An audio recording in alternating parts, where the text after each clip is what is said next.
Hello everyone. 33ನೇ ಪ್ರಶ್ನೆಯನ್ನ ನೋಡೋಣ.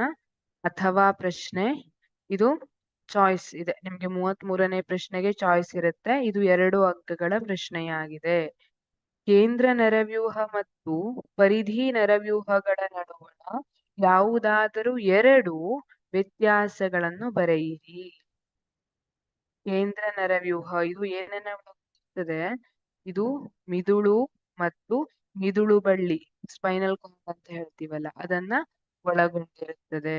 ಆದ್ರೆ ಪರಿಧಿ ನರವ್ಯೂಹ ಇದು ಮಿದುಳು ನರಗಳು ಮತ್ತು ಮಿದುಳು ಬಳ್ಳಿಯ ನರಗಳನ್ನು ಒಳಗೊಂಡಿದೆ. ಕೇಂದ್ರ ನರವ್ಯೂಹ ಮಿದುಳು ಮತ್ತೆ ಮಿದುಳು ಬಳ್ಳಿಯನ್ನ ಒಳಗೊಂಡಿದೆ. ಪರಿಧಿ ನರವ್ಯೂಹ ಮಿದುಳು ನರಗಳು ಮತ್ತೆ ಮಿದುಳು ಬಳ್ಳಿಯ ನರಗಳನ್ನ ಒಳಗೊಂಡಿರ್ತದೆ. ಅದನ್ನೆಲ್ಲ ಸೇರಿಸಿ ಪರಿಧಿ ನರವ್ಯೂಹ ಅಂತ ಕರಿತೀವಿ. ಕೇಂದ್ರ ನರವ್ಯೂಹ ಇದು ಮಾಹಿತಿಯನ್ನು ಪರಿಷ್ಕರಿಸುತ್ತದೆ. ಕೇಂದ್ರ ನರವ್ಯೂಹ ಏನಿದೆ ಮಾಹಿತಿಯನ್ನ ಪರಿಷ್ಕರಿಸುವಂತದ್ದು. ಪರಿಧಿ ನರವ್ಯೂಹ ಇದು ಮಾಹಿತಿಯನ್ನ ಪೂರೈಸುತ್ತದೆ. ಇಲ್ಲಿ ಯಾವ ತರ ಅಂದ್ರೆ ಇದು ಮಾಹಿತಿಯನ್ನು ಪರಿಷ್ಕರಿಸುತ್ತದೆ ಅಂದ್ರೆ, ಈಗ ನಾವು ಏನನ್ನು ನೋಡ್ತಿದೀವಿ? ಬಣ್ಣವನ್ನ ನೋಡ್ತಿದ್ದೀವಿ. ನಾವು ನೋಡ್ತಾ ಇರುವಂತಹ ಬಣ್ಣ ನೇರಳೆ ಬಣ್ಣ ಅಥವಾ ಕೆಂಪು ಬಣ್ಣ, ಕಪ್ಪು ಬಣ್ಣ, ಅಥವಾ ನಾನು ಯಾವುದೋ ಒಂದು ವಾಸನೆಯನ್ನ ಗ್ರಹಿಸ್ತೀನಿ.